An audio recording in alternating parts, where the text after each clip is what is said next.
ข่าวก้นกินยาเมากำเผาเฮิรนเจ้าเก่าขึ้นในเวียงเมืองสู่ก้นกินยาเมากำก้อหนึ่งอยู่ปอกสองเวียงเมืองสู่เผาขึ้นเฮิรนมันไฟไหม้แหล่เฮ็ดให้ก้นในปอกตกใจในวันที่22เดือนธันวาคม2524ยามกลางค่ำ9 โมงก้นเมายาก้อหนึ่งเผาขึ้นเฮิรนเจ้าเก่าลองหมัดเจ็บรูตายเตอ่ำมีเสตาก้นเมืองตกใจลองยาเมากำเหลืองน้ำอ่ำจ้างเฮ็ดหือหามเฮเพียวซิมเกี่ยวเลยลองในก้นเวียงเมืองสู่ลัดดีผู้ต่อยฮอกว่ามันกินเจเสจุดเผาเฮือนมันขึ้น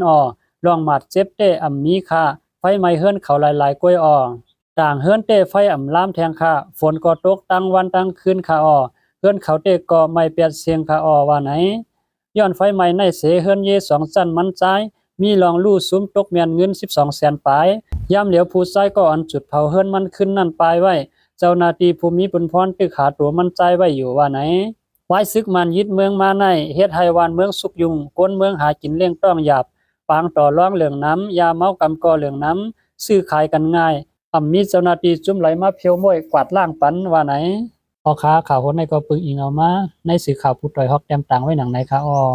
ไม่สูงดังเสียงค่ะ